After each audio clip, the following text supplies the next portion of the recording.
your journey, man, is, and I'm saying this out of true sincerity, man, is very inspiring. And I know we all in a cool place in terms of me, you, and Vernon.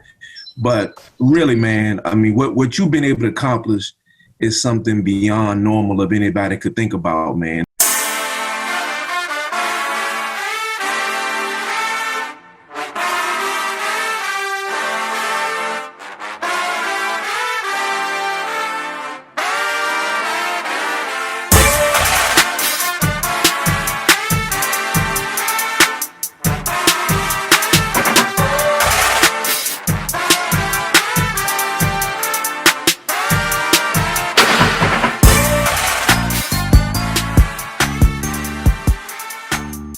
Welcome to the 24th Annual Hampton Roads Youth Foundation All-Star Weekend virtual. And we're here, Carl Francis and myself, with a very, very special partner of ours who's been with us for a long time with this camp weekend, Coach Mike Tomlin. Man, we're doing it different this year, Coach. It's a little different from what we've been doing for the last 24 years when we were in the chat session after we, get it in on the field with a lot of the youth from the area, and we normally wrap things up with a chat session, but we're a little virtual this year. Yeah, man, it's called pivoting, man, and the young people are probably better at it than us, but we all adjusted over the last several months, man, and man, I'm excited about joining in any capacity, man. However we can keep this train rolling and keep touching people from the house, I'm excited about it. Definitely. Well, Coach, I am going to say this, man. We've been doing this camp for a long time, and obviously, man, you've been a tremendous partner of ours. But we really want to take this on a little journey, and just in terms of knowing more about you as a person. Because one of the things I remember is when you first got the job, you were so gracious to come and be our guest at a dinner that we had at the Hampton Roads Convention Center. Well, the Hampton Roads Youth Foundation is having their annual football clinic this weekend, and here to help, Mike Tomlin, the new head coach of the Pittsburgh Steelers. He'll join me live as Wavy News 10 at 6 continues. And a part of that speech that you gave was how people didn't know that part of your roots were developed in Pine Chapel. And you were like, look, I'm standing on a place where I used to live. So you got to understand where I come from. And I didn't know that. So I want you to kind of take us on a journey of your space from when you started in terms of elementary, where you went to middle school, high school, because we want the kids in the 757 to kind of follow your journey on all the way through William and Mary. Like, talk to us about your process. Yeah, man. My story isn't unlike a lot of 757 stories, man. I'm a product of a broken home. My parents separated, man, before my first birthday, and myself and my brother, my mother, we moved back in with her parents, and that was in the Bethel area of the 757, man, off of Big Bethel Road, Lassiter Drive, in that area, and that's where I spent the first 5 or 6 years of my life, man, right there in that community. My brother went to Mallory Elementary, man. I went to Mallory Elementary for a couple of years. And then, my mother, in an effort to, gain her independence and really get an opportunity to raise us, man, because I was a grandmother's boy. When I had disagreements with my mom, I told her mother, you know what I mean? So it was during that time, man, that we moved out, and my mother was working at the shipyard, man, and we moved from, apartment complex to apartment complex, in search of a better life. And you know how it is, man. My mom was raising 2 knucklehead boys, man. So, we found things to get into, so we didn't usually stay anywhere long, Glen Gardens. We lived in Glen Gardens for a minute, if you remember old Glen Gardens. Yeah. Sweetbriar and Brittany, remember that over there off of Briarfield Road? What do I didn't know you stayed over there. Wow. Okay. And so, my brother was a complete knucklehead. So my mom said, I'm moving to Denby to get you completely out of your element. And big shout out to Ed. That's right. Ed. Thanks to Big Bro. thanks to Big Bro, that's really in 1980, man. That's why we moved to Denby, in an effort for my mom to, like a lot of parents, man, she was working her tail off to create a better life for us. And, we weren't helping her in the ways that we could have, and so she relocated us, man, and we went to Denby. And initially, obviously, we didn't like it, man, because it wasn't in the mix for us. It wasn't in our familiar territory and so forth. But over time, man, we had great relationships up there. We really gained the respect and appreciation for the sacrifice that she made, because it wasn't like she was making her journey more convenient on a daily basis to get to work. She moved 25, 30 minutes away from work, in an effort to provide what was best for us. So that was life for me growing up, man. And, at a very early age, man, I was a Boys and Girls Club guy. At that time, it was just the boys club, right? Went to the one downtown there off of Jefferson, man. That's the church now. What was that, like Bryfield Road? Yeah, I know that one. I was there. Yep. I was a boys club kid because the summer membership was $2, Got that little great membership card and go get a hot dog. Membership card. Absolutely. I know. It was $2. $2. And that was much better than daycare and all of that stuff, man. It went down at the boys club for us. Yeah. And man, we just grew up, man, playing sports, man, and like a lot of kids from the peninsula at that time, man, we had aspirations of something better, man, and we realized that maybe athletics might be a vehicle for us. And so really at a relatively young age, man, I started playing football at 7, and kind of went on from there, man. I've been on a team every day of my life since then, playing or coaching. Still riding that pony. Yeah. Well, and also, your journey, man, is, and I'm saying this out of true sincerity, man, is very inspiring. And I know we all in a cool place in terms of me, you, and Vernon. But really, man, I mean, what you've been able to accomplish is something beyond normal of anybody could think about, man. And the way you carry it is kind of a testament to who you are as a person. And I do attribute it, honestly, to Mom and everything and your family. But also I do, attribute it to being from the 7-5, because there's this humbleness about us that we carry amongst each other that, success is part of who we are, but is not what we are or who we are. You know what I mean?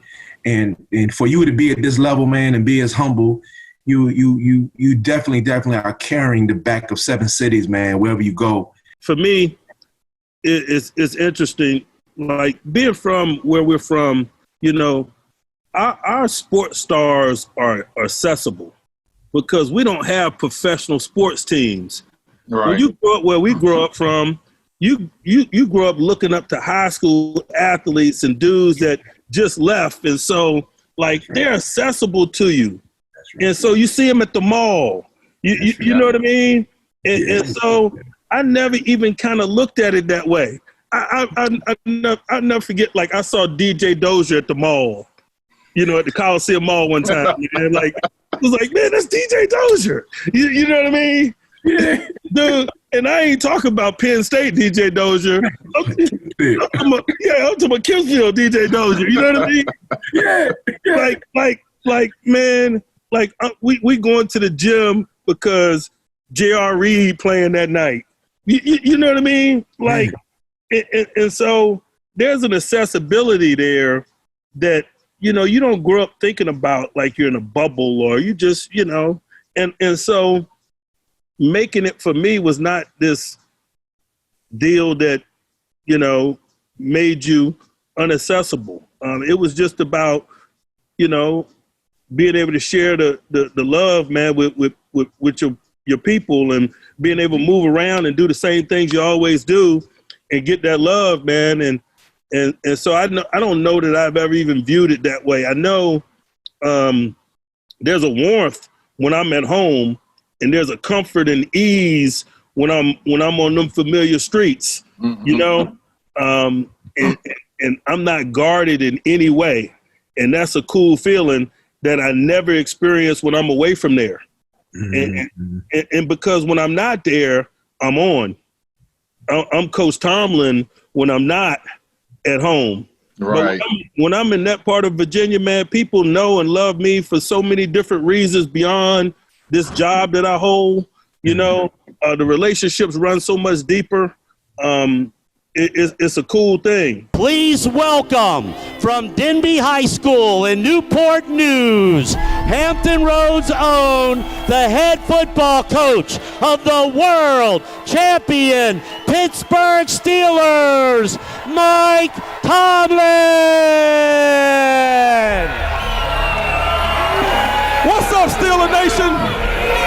I absolutely love you guys. Steeler Nation. You know, I need that inspiration every now and then, man. That's why I always fight to come back there to spend time there, man. I was just home last weekend, man. Was down on 29th and Jefferson, man. Got me a box of yacht, you know. Dude, looking at Brooks Crossing, right? Because I don't get home often. Right. And I'm just thinking, what a blessing, man. I'm looking at Brooks Crossing. And I know what Brooks Crossing is, right? Right. That's that football life right there. I'm looking at it. And I'm looking at somebody live it to the fullest, man, and contribute back to our home. Those are the things that warm me, man. And that's the reason why, you know, I am who I am. And that's why I always get back there and give back there because, man, it's a special place. You know, when you talk about that comfort in your path and journey, you share something with during a chat session years ago. For every man from this area that sits up on this stage, there's 10 to 15 of them that don't sit up on this stage, that play ball with them, that went to school for free and got a free education because they love and respected and did what they had to do in regards to the game of football. You guys understand me? Yeah. Never stood on this stage. Wanted to real bad. I'm a miserable failure. So I just get to coach the Steelers because I wasn't good enough to play. That's the reality of it. Look, I got a Super Bowl ring. Hey, give me a minute. Look, I never wear this thing because when you get one, it's about in here and in here. It's about the memories. You were a miserable failure at trying to play the game trying to get on the field, and you ended up in coaching. Like, could you talk about that? Like, how did you breathe and living, you're a captain, William and Mary, like this was your goal, but you had to pivot. And a lot of the kids that are out here are dealing with some type of failure or rejection and having to deal with, I think, not necessarily meeting their goals. And I think you talking about that a little bit might help put some thoughts in their mind in terms of their career aspirations and goals. You know, it's funny. Oftentimes you don't realize your blessings until you look back at them, you know. I had big-time football playing aspirations. And, you know, so for a lot of my playing years, man, I was miserable because it wasn't unfolding in the ways in which I envisioned it. You know, my big brother was an ACC football player. And so I had an ACC football player that slept 2 feet away from me in the other twin bed, you know? And so, you know, for me, even signing with William and Mary was a disappointment for me, you know? And my mom wanted to hit me in the head with a brick. You know, she's trying to figure out what is wrong with me, man. I got free school at an awesome institution like that, but I'm mad because, man, I wanted to go to Duke. I wanted to play at Duke. You know what I mean? And really, you could take a snapshot, and that was kind of my attitude for a lot of, you know, what transpired with me, man. I went on and had a really good experience there. Was a captain and so forth, and won a lot of games, man. But just really wanted to play professional football. Thought I was capable of playing professional football, and you know, felt like I got slighted in some way because I didn't. And really, in pursuit of playing aspirations, all along, I didn't realize that I was sharpening my sword for for coaching, because I really, you know, I was really passionate about the game and playing to win and leading and really getting into the schematics of it, not only from inside a helmet perspective, but just globally. Because, you know, when you're a wide receiver, man, a lot of people got to do their jobs in an effort for you to do your job. Mm-hmm. And so, you know, I would never take anybody's word for it, man. So I had to gain some global understanding of why I wasn't getting the ball enough.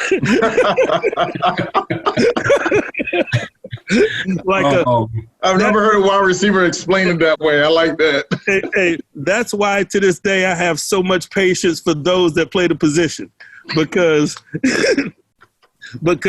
guilty as charged. It is, but you know, in the midst of it all, man, even in getting my first coaching opportunity at VMI, you know, I viewed it as a temporary thing in an effort to stay close to the game and be in an environment where I could work out while I was getting ready for the next cycle in an effort to pursue professional football. Coaching was really patient with me in my youth, you know, because, you know, I wasn't committed to the profession, but the profession was committed to me. I was given opportunities. I had some aptitude in that area that I was probably not aware of or chose not to be aware of. But, man, people poured into me, man, and saw me through that, and I'm thankful for it. You know, and one of the things I've noticed and taking a step back and watching your career, just in terms of your playing days, watching you conduct yourself just as the head coach of the Steelers, that I think people take for granted that, you know, your childhood and upbringing and football all culminated also with the great aptitude for academics. Because, and I noticed that about you, just the way you talk, the way the mannerism, how you can turn it on, turn it off. But more importantly, when I look at the background of going to, everybody ain't going to Women Marinelle. Everybody ain't walking in those doors. Talk to us about, you know, how did you approach academics going into high school? Was this something that you said, hey, if I want to go to college, I need to get this, or this something that you really like focused in on? You know, it's really funny. I was always a B student because B's, you know, were acceptable in my household. You know what I mean? You know, my brother was not a B student. And so I stayed out of the line of fire, man, as long as I brought B's in. And, man, in 10th grade, I had a teacher, man, that challenged me. She challenged me. She said that I couldn't get an A in her class. And I always been a competitor, man. She touched me in the right way. And, you know, I said, man, not only will I get an A in your class, I can get an A in all my classes if I want to. And, man, so in 10th and 11th grade, man, I got straight A's. Not only did I get all A's for that marking period, but I got all A's for 10th grade. I got all A's for 11th grade. I wasn't aware, to be honest with you, of what it would open up for me. You know what I mean? I was a prisoner in my own mind, a young 7'5" boy who was a pretty good football player, and I had an aspiration that football was going to be my horse out of town. And so 3.0 was perfect for that, right? You checking that box. Right. I didn't realize until I started getting straight A's, even what avenues that opened up for me. The letters in my mailbox changed, you know, Duke, Stanford, you know what I mean? The Ivies, the academies. Yeah. You know, I was like, man, like, you know, I had seen all that mail come in from my brother, right? But I hadn't seen any of them schools, you know? Yeah. And so I got motivated by it. And, you know, it was an awesome lesson. And that's just a sign that, man, that's why we all got to pour back into these kids, man. You never know what's going to stimulate them or push them in a direction. Man, this lady, Miss Gunner, man, she challenged me. She knew I was capable of more, and she touched the right button. And I went on to be a National Honor Society kid because of it. And I know for a fact that would not have happened had we not had that exchange and that challenge. Definitely. Like, I'm even learning something. I didn't know about the straight A's in 10th and 11th. Hey, notice that I said 10th and 11th because 12th grade. We were floating. At that point, yeah. Man, after signing day, man, it got tough, man. It got tough. We had senior skip day. We had senior picnics. Yeah, that ADD kicked in, man. It was just tough. Oh. But it's an interesting thing, man. It just, I to learn that lesson, man. I challenge my kids in that way, and my kids respond. They deliver A's. That's the standard. It's just funny sometimes when you raise the standards for young people, man. They'll meet them because that's what they do. They adapt. Mm-hmm. Yeah. As you mentioned, the boys and especially the age bracket that they're in now, and who knows what's going to happen collegiately with campus, opening up or not. But I mean, a lot of young men, particularly Black young men, are dealing with a lot. You talk about the academics. There's just a lot of different challenges that are happening right now. I mean, is there anything you could share with us? Maybe what you share with your boys or perspective for some of the young men that are out there, that haven't been able to work out like they normally, would. School ended early. I mean, there's just a lot of things I think mentally and psychologically that are all dealing with. I mean, we're all dealing with something, that hasn't happened in 100 years, but some things or perspective that you can share with some of the young men out there. The thing about it and the conversations I've been having with my sons, man, is the reality is in the middle of all of this, man, they have a desire to act. They want to do something. And I get that. I can relate to that. And the thing that I tell them and the thing that I'll tell my football team, the thing that I'll tell any young person, man, I can support the desire to act. And I will support that. All that I ask my sons is whatever it is that they do, they do so thoughtfully and they do so with class. And so whatever actions they choose to take because of present circumstance, whatever they feel driven to do because of the pandemic, because of the social unrest or what have you, or just life in general, man, being a young guy and having to make decisions and live and determine what type of life you want to live. Man, the choices are yours. And I can support that, provided they're done so thoughtfully and done so with class. I think that's all we can ask of any man or any young lady. And so that's the way I challenge my guys. That's the way I challenge my sons in general, but specifically in times like this, because we all want to react and that's action without thought, or we all want to react or act emotionally. And emotions are good if properly driven. For me, it's about being productive in spite of anything that we face. And so being thoughtful about what we do and how we do it and what we say and how we say it is a critical component of that. I can support that, and I'll always support that regardless of whatever it is. Mm-hmm.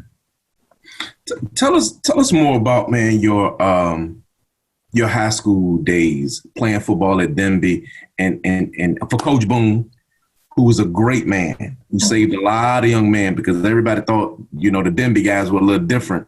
But they had some unique guys up in Denby too that you had to help out. And Coach Boone was a great man.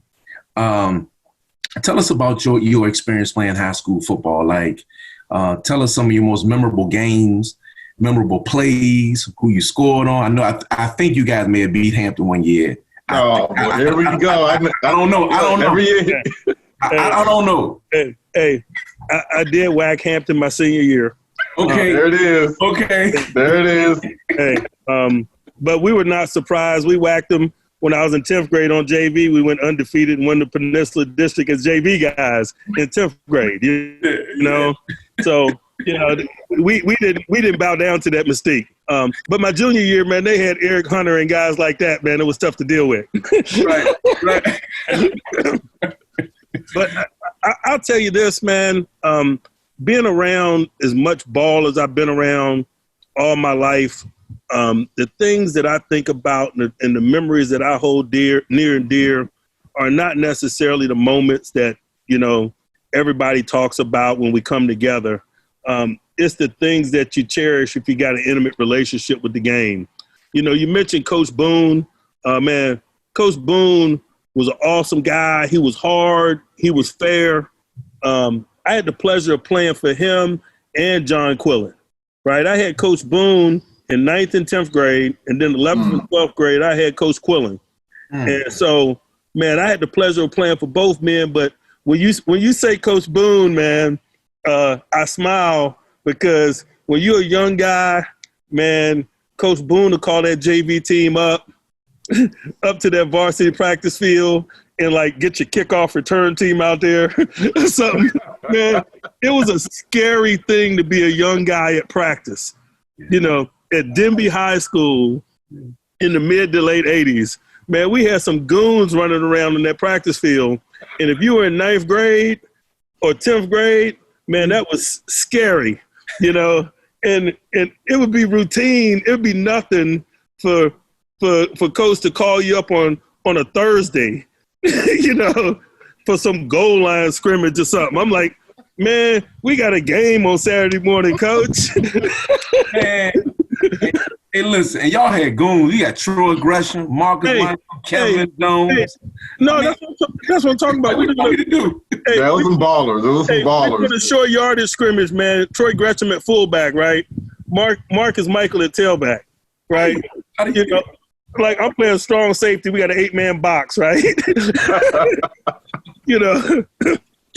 We stop them. We stop them. Coach say, run it again. I'm like, man, stop stopping them. Yeah, right. Hey, man, I know. It's those memories, man, of those moments in the guys. You mentioned, Marcus Michael, man. That's a DHS classic right there, man. Marcus was our guy. Marcus just. He set the swag standard for us.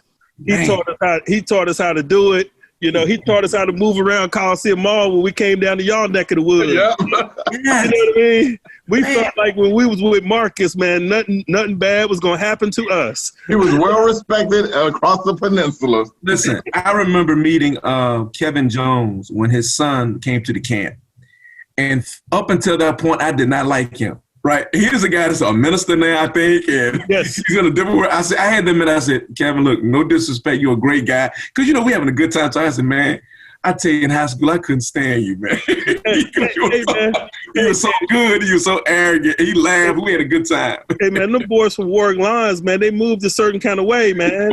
And they taught us all how to move a certain kind of way. Yeah.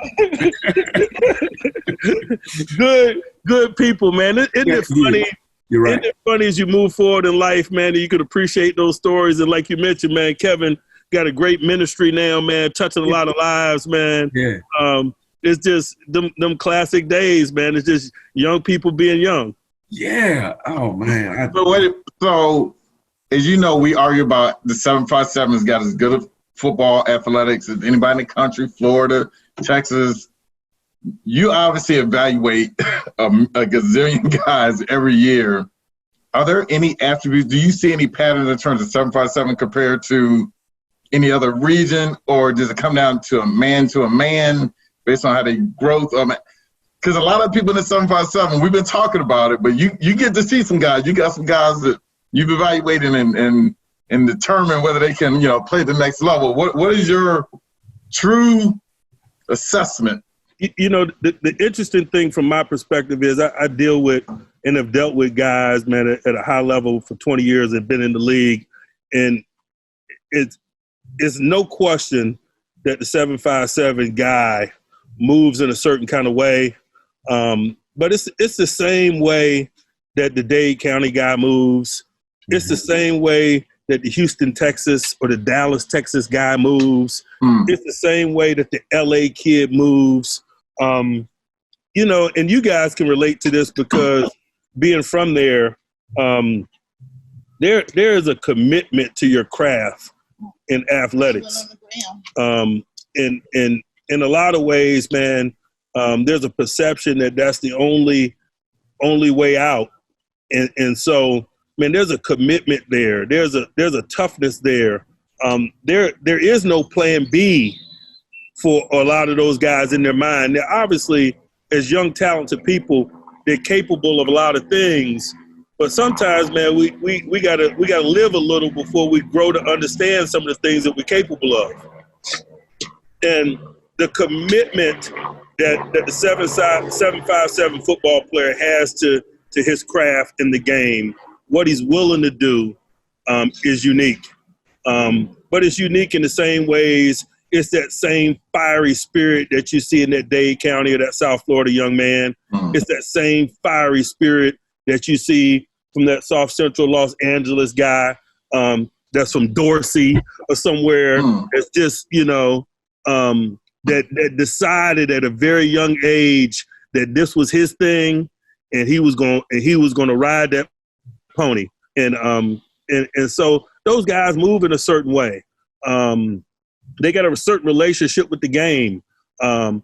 There's a fight in them that's noticeable, even in an environment like I'm in, because everybody's got fight. Okay, I'm not saying that there are any cowards or people that lack fight, but even in a crowd of professionals, it stands out. It just does. They move in a certain way. They compete in a certain way. It's a really cool thing to witness and be a part of for such a long time.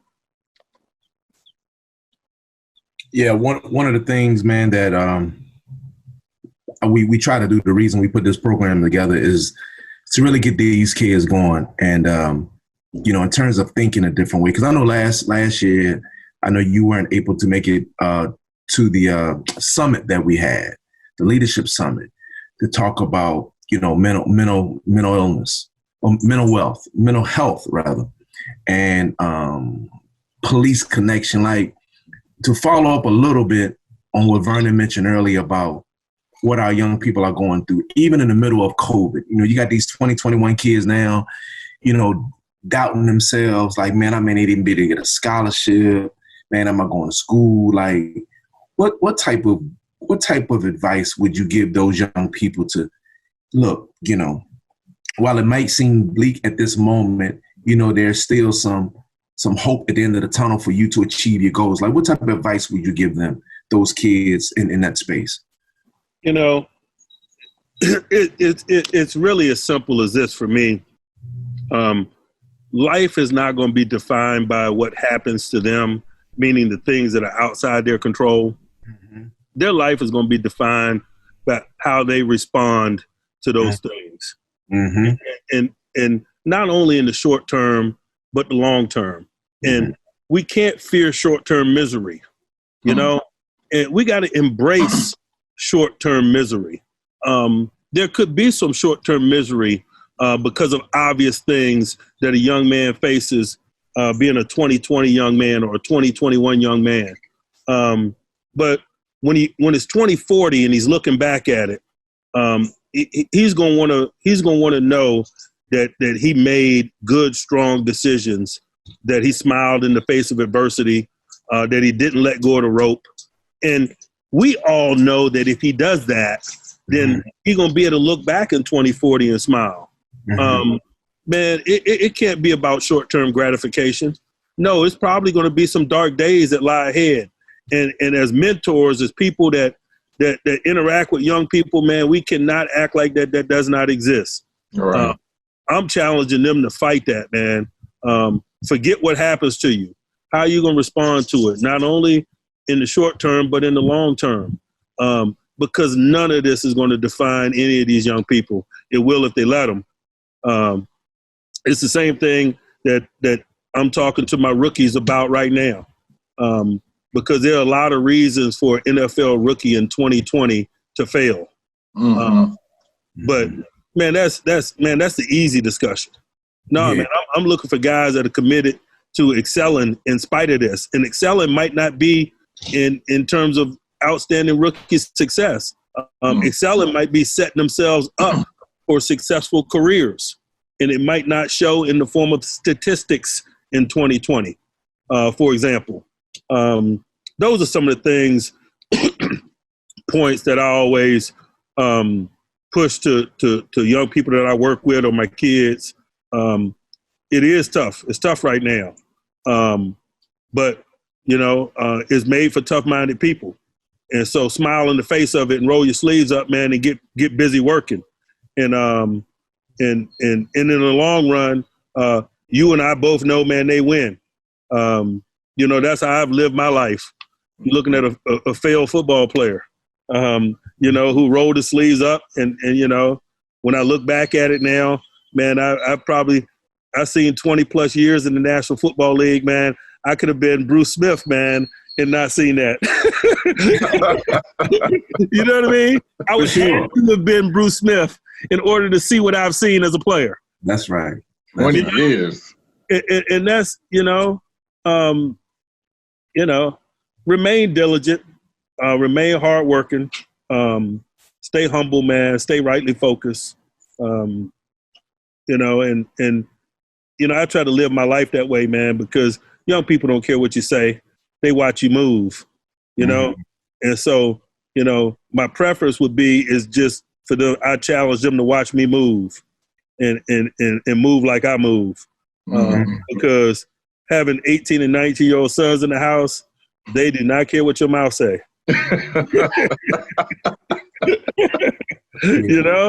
Yeah.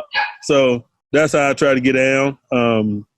So the things that I mentioned in the answer to your question, those are not only words that I offer to young people, but that's how I try to get down. And on another note, talk to us about, because we all fall in this space of mentorship, and you and I and Bernie can reflect back to when we were in high school, middle school, where, like you said, we may not have heard it, but today I find myself when I'm driving down the street, I may remember what a coach said to me, or for me, my dad, and at a time it was like, I'm going to Plaza Skate Ring. Dad, I ain't thinking about that stuff. But you know what I'm saying? But now it's like 30 years, 40 years later, you say to yourself, man, who were those influences in your life that you remember coming through? Hey, think about this. I always tell this when I'm at home, because if you're from the area, you gain a real appreciation for this. Man, two basketball coaching legends in the 757, high school basketball coaches, Ben Moore and Greg Henderson. Those dudes were my middle school PE teachers. You know what I mean? At Dozier Middle School. Man, those dudes were young men. They were right out of school. They were getting started. They were JV coaches and stuff at the time. They went on to have the varsity coaching careers and stuff that they had. But at that time, man, like I was in 6th grade, man, like those were my PE teachers. And to know those guys and to know the type of men, specifically Ben Moore, man, who passed away a couple years back, man, and the lives he touched, man, like that's the care that we received, man. The coaches, man, were people that you looked up to, that not only taught you about the games that we played, but taught you about life, man, and held you to a standard. You know what I mean? Napoleon Johnson, Nap Johnson, was our assistant principal at Denby, man. He patrolled the main hallway, and he knew everything about everybody. You know what I mean? Like, dudes be running, trying to get away from him on report card day, because you won't walking by that intersection without pulling out your report card so that dude can check your books. Man, my point is, I guess, it takes a village, and that's why I love home, because, man, when I'm at home, man, I just see, man, it's so many things and so many people that raised me, man, and poured into me, and I'm thankful for that. Just to carry the theme, there's things that people see, right, and they try to model, and there's also words of wisdom. And we've talked about this, and I've heard you mention it, but I don't know, especially for some of the target audience of our, some of our young people out there, there are still habits and things that you do today. Can you share a couple of things is it certain things that you read?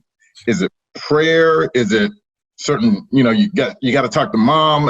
What are the things that you do on a regular cadence that have become habits that keep feeding? Because I know for me, I got to read certain things every day, certain, finance things, investor things that I got like there's some habits that I have on the business world I have, and I know you have them.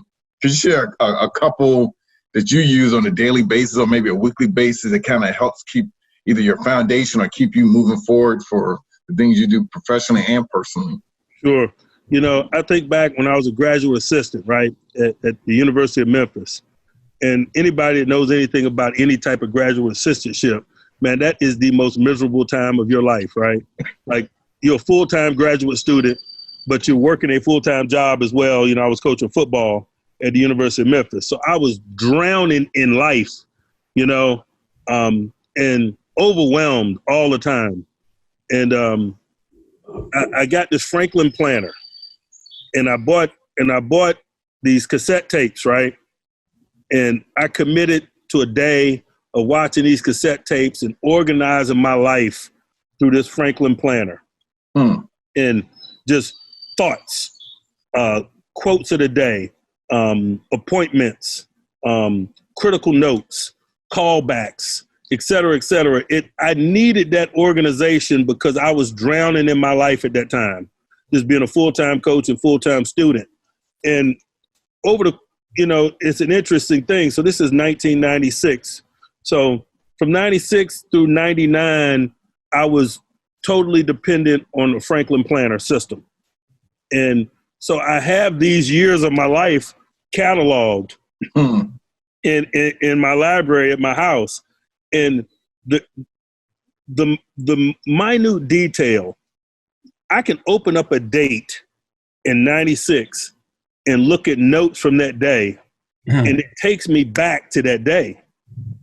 And it really just taught me the power of being an archivist, of being organized. In order to meet the needs of a busy schedule, but also just to remember thoughtful things, to remember things worth remembering. Oftentimes when we hear something, we think, oh, that's cool, and we think we're going to remember it forever. Right. But if you don't write it down, man, just in the midst of life, it gets lost. And living that Franklin planner life for me, man, from 96 to 99, like walking around with that every day of my life, and that's an interesting quote. Boom, writing it down, or just learning from things and being an archivist and jotting things down. It became my planner. It became my appointment book. It became my journal, my diary. You know what I mean? It became a lot of things for me. But more than anything, it helped me remember things that needed to be remembered. It helped me learn and grow. It organized my life. And I still practice those things to this day. I just do it less formally. You know what I mean?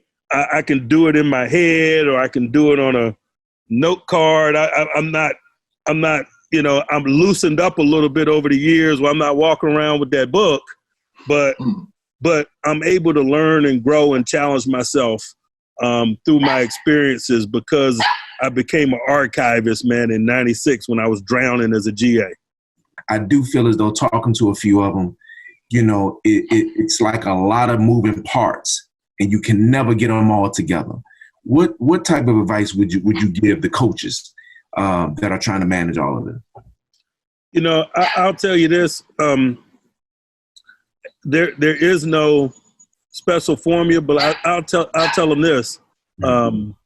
Stay after them kids, man. Show them that you care. Because, as much as we'd like to believe, I'm sure that we were not easy to corral. You know what I mean? Man, like you mentioned Coach Raymond, just the reverence that I have for Coach Raymond. Coach Raymond never coached me. Coach Raymond never coached my brother. Coach Raymond heard that my brother was a non-qualifier his senior year, man. And Coach Raymond called my house and helped my brother get to junior college in Kansas. Wow. Because he went to junior college in Kansas. Yeah. You know what I mean? Yep.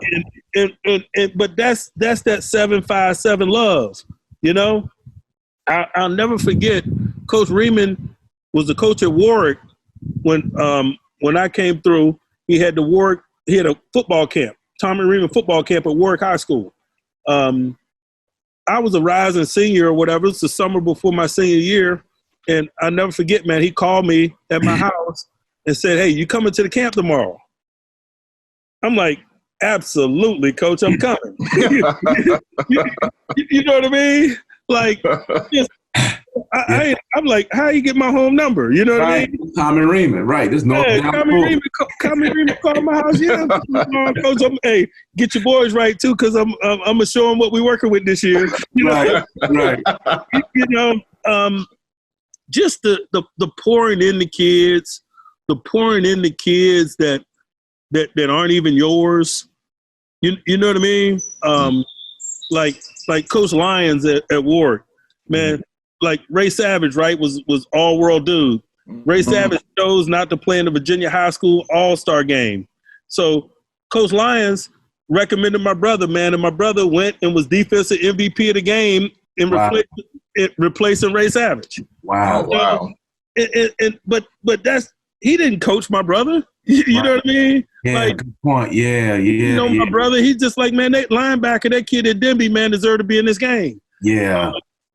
But that's how those coaches raised you, right? Like you were messing around at a track meet, like Coach Kaz would straighten you out whether you were Bethel or not. Yeah, that's right. God, right? Would he? Coach Jones from Lafayette would straighten you out whether you were to Lafayette or not, right? Yes. I think about these people, man, because I had intimate relationships with all of these men, and I played for none of them. But when you came across them, you felt that love, that guidance. That's what I would tell these coaches today. Individually, they can't do it, but collectively they can. Because collectively, man, they touch kids. Forget the kids that they deal with day to day. Man, when you talk to a kid that you don't coach you let him know that you know who he is. That's right. You know what I'm saying? Yeah, no, seriously. Man, when I knew that Mike Smith knew who I was, what? you know what I mean? Yeah. That's the 7-5. That's what we grew up. You know what I mean? Coach Macklin coached me in track, man, and I ain't go to Midsville. Man, all of us had bad tracks in Newport News. So we all practiced at Todd Stadium, right? Yeah. And I was a jumper, and I was a good jumper. So Coach Mack was like, "Boy, you're a good jumper, man. Let me work with you." Because he was the best jumping coach. Right. He coached at Midsville. Right. Oh, you're right. Yeah. We had big meets, and he is coaching me on jumping. We had, you know what I mean? We had Dogwood relays or somewhere. We had Virginia Tech. We not even on the peninsula, and this dude doesn't even work in my building, and he is coaching me. You know what I mean? So that's what I would tell the coaches, man. Individually, you can't do it. Collectively, you can.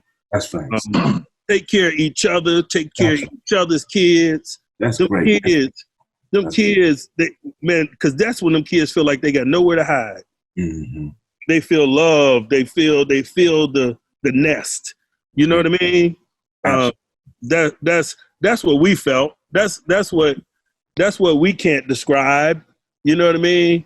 Yeah. When we moved around, and that's why we smile when we see the men that raised us, right? Absolutely. That's why I smile when I used to see Vernon Lee Sr. You know what I mean? Yeah. Because, man, it didn't matter. Like, if he saw you, he was going to be on you. You know what I mean? It didn't matter. That's right. It did not matter. It did not. You know, you're like, oh, there you go. Yep, that's right. You know what I mean? Yeah, man. That's the formula, man. The formula, man, that's the formula. We can't lose it. We can't lose it. It takes all of us working together, touching all the kids. I agree. Yeah. A lot of humble men up here, and rightfully so, because we all realize that we blessed. But what these men won't tell you is they've made a myriad of choices in their life, 1 million of them. And more times than not, they've done what is right. That's why they on this stage. They regular dudes, just like guys that they went to high school with from right around here. But when they met the line in the sand or the rubber in the road, boom, they made a quick right decision and they kept moving. Hey, look, we're gonna work hard and smart today. And y'all are old enough and mature enough to understand that. What we wanna do is we wanna go extremely hard, man. We're gonna teach you some skill development. It's gonna benefit you, but it's just the beginning. We wanna use our shared love of football, man, to kind of talk to you guys about life and how the game of football can make you guys be the very best that you can be. I'll say it again, I lost the biggest game of all time. And I'm still standing here. Everybody understand what I'm talking about? I'm still standing here. Okay? Look, life is about challenges and taking them and doing the very best that you can. And guess what? Sometimes you can be as highly prepared as you want to be. You can be as good as you think you are, but you're going to come up short. Football teaches you about that.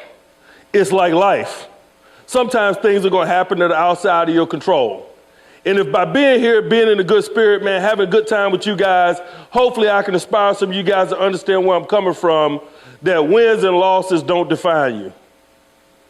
It's what you're willing to do, man. This game of football is a great game. I've learned more about myself in losing that game than I did in winning 2 of them, and I've been a part of winning 2 of them. Seriously.